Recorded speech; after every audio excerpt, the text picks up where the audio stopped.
to the 2022 Pittsburgh CAPA 8th grade promotion. It is an honor to speak with all of you today, but I'll let you in on how stressful this opportunity was for me in the beginning. A few weeks ago, I was in the middle of Ms. Febula's Communications 8 class, and suddenly, Ms. Febula said, "Lizzie, you need to go to Ms. Thomas." I was scared. But then I was wondering if it was for Mr. Savage's party that I and a couple of my vocal friends were planning. Because as you might know, sadly, Mr. Savage is retiring this year. When I went to Ms. Thomas's office, she was there, but so was Ms. Humphreys. They told me to close the door. When I told you I was scared, I mean I was scared. Their faces looked so serious. They asked me what was happening on the 16th of June, and I told them the promotion. And then there was a silence. I was kind of confused, but just stood there. Their faces changed as they smiled, and that made me relieved because I thought I was in trouble. Ms. Thomas then asked the question, "Do you want to do a speech during promotion?" A lot of thoughts went through my head. I always get scared in front of large crowds of people, especially when it's just me. But this is my last year as a middle schooler, so I took the opportunity. We 8th graders have grown so much and have gone through so much during the past 3 years. Going from from in-person education to online in our 6th grade year, to choosing between online and in-person in our 7th grade year, then still being in person but having to go online because of COVID cases in our 8th grade year. Our educational experiences have been unlike most of the 8th grade classes that have gone before us. I'm so proud of everyone and how far we have come in our lives despite all the obstacles. Going from grade to grade, and from elementary school backyards where we played kickball, to now going up to CAPA's 7th floor rooftop for recess, where we could see the Pittsburgh skylines, rivers, and bridges. We have changed our perspectives, just like how we changed our perspectives about what we love the most in our personal and educational lives as young artists. I remember getting my acceptance letter from the PPS Magnets Program office to learn whether or not if I got into CAPA or SciTech. I was so happy because right when I got that envelope, it was thick, and most of the time when it's thick, it's paperwork. So I was so excited. I opened the first letter, which was from SciTech, and I learned that I was on a waiting list for that school. But it really didn't matter to me because I really wanted to know if I got into the school that I really wanted to get into, CAPA. I opened a letter with my grandma, dad, mom, my sister, and both of my brothers just standing next to me, just waiting to see my expression. I cried my eyes out because I read the words, "Congratulations, you have been accepted." My tears were happy tears, I promise. Everybody was so excited. To celebrate, we had my favorite dinner, chicken with my mom's famous mac and cheese. I remember the first day of 6th grade. I had dreaded walking up all the stairs, but luckily for me, a couple of days before school, I messed up my ankle, which caused me to take the elevator for the first 2 weeks of school. I didn't have to deal with those terrifying stairs. I used to be late to all my classes because the elevator stopped on every floor. My teachers would always ask me, "Elizabeth, why are you late?" And I would tell them it was because of the elevator. And then they just said I needed to get there earlier. I didn't know how I was going to do that in 9th floor school with lots of people using the elevator, but I just said okay.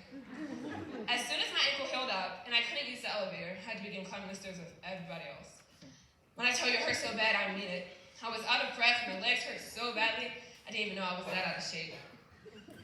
But just looking at those stairs made me tired. It was crazy. But we all struggled up those stairs together and complained together. We bonded over those stairs and made new friends as we complained. The first couple of weeks, I used to just sit with my friends from Dover because I was too shy to reach out to new people. But those stairs and lunchtime provided new opportunities to meet new people. I had made one new friend who sat with us at the Dover table in a cabaret for lunch. And then within a couple of weeks, I made more new friends. And I felt like this was the place I belonged. I got used to the steps, I started to make more friends as the year went on, and everything was perfect. I couldn't believe it. I had great friends, the nicest teachers, wonderful bus buddies, and a wonderful school. I could have not imagined a pandemic, and then, COVID came and shut everything down. I'm happy that I got to spend my last days at school as a 6th grader with my wonderful friends and bus buddies. Teachers and administrators said we would be back in 2 weeks. Then they said another and another. And just a snap of a finger, the school year went away. That quickly. I was sad because I couldn't keep in touch with many of my friends during that year. In my 7th grade year, we were online for school. I was still not in touch with many of my friends that I decided to pay more attention on my education during that year. I remember finding out who my teachers were. I had Miss Febula. I began to get scared. Many people were talking about how mean she was and how much work she gives. But overall, I was so grateful to have her as one of my teachers because she taught me stuff that helped me out this year. The work that she gave me helped me now, and I know that it will help me out in the future. Thank you so much for being such a great teacher. I really appreciate you. Thank you. I took so many notes, used like 2 notebooks per class, especially in math class. Shout out to Mr. Zlatos. I never felt as prepared for a test than I ever did, taking all those notes in his class. I answered as much as I could and deleted all my social media. That 7th grade year for me was all about family. I got to spend more time with my family, which was my friends during that period of time. I ended the year with straight A's, and I was proud of myself and of my accomplishments. During that year, I also got interviewed for this one camp called Breakthrough. Ms. Thomas had talked to me about the camp in 6th grade, but I wasn't feeling it then. Homework in the summer was a no-no for me. But after the year of online school in the 7th grade, I wanted a challenge. So I signed up and got in. I had not known that one of my best friends, Janaea, was going too. That summer, I had met the best people and had a great time. Even though there was homework, I still had so much fun. Going into my 8th grade year, I was kind of nervous. I hadn't seen my friends in a while, so I didn't know how they would act towards me. When we got back together, we ran to each other, hugging each other, just happy to see one another after so long. I really didn't have that tough of a year, except for the fact that it was kind of different not having close friends in certain classes, which led me to having to do my work on my own.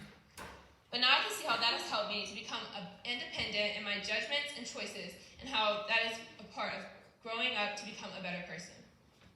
As we are moving on into high school, every one of us is living through a coming-of-age moment. We are engaging in a rite of passage of what we learned in the beginning of the year. And each of us is going to make personal decisions that is going to lead us to the road that we are going to take for our future lives. So this is the moment where we must decide who we will be and how we will work to get there. As we go from the protective atmosphere of middle school into the real world of high school, we are going to notice that people are not going to force us to do our work. We will either do it because it matters to us, or we won't and pay the consequences for the future opportunities. Success isn't about our status. It is about being a cool person or in a crowd. It is about consistent hard work, which leads to greater future opportunities for success and fulfillment of our own dreams. If we dream it, we can achieve it. But our dreams take work, perseverance, and the willingness to take risks, and even to fail. It is sometimes our failures that lead to the greatest things. If we pick ourselves up and try again, having learned what not to do the next time. As we cross the stage and are being promoted to high school, each of us should choose to do our best and work hard so we can be known as the best class to graduate from CAPA in 2026. For those of you who are moving on to other schools, you must also continue to do your best and have a prosperous future. You will be missed, but you will always be a part of the CAPA community. I would also like to thank all my teachers from 6th grade and up for teaching me everything I needed to know. I would also like to thank my family and my one teacher, Ms. Dugan, because they all believed in me and pushed me to be the type of person I am today. I would also like to thank all my other music teachers, Mr. Bianchi for always believing that I could hit those high notes, and for Mr. Savage, stopping the music just to make sure we sounded perfect. I would also like to thank my mother for having high expectations of me and teaching me how to sing. To our administrators, teachers, support staff, and all the friends of CAPA, I would like to thank all of you for making CAPA, CAPA. This school is so joyful. I have never been so excited to come to school until I came here. We are like a family. We care for one another. We are happy for one another. And we look for the best in one another. Thank you everyone for making this year one of the best school years I've ever had. I remember in Ms. Fabulous class doing this One Achieve 3000 article, and it talked about how children are the future. As I stand here today looking at all my fellow classmates on this stage, I realize that that is true. We are the future of today. We are the future of tomorrow. We are the future of our country. So we must reach for the stars, fly very far, until you can't fly anymore, and then soar on the winds. Soar on the winds to celebrate all the achievements you have created now and in the future. Like Maya Angelou says, the free birds think of another breeze. The trade winds soft through the sighing trees. The fast worms waiting on a dawn bright lawn.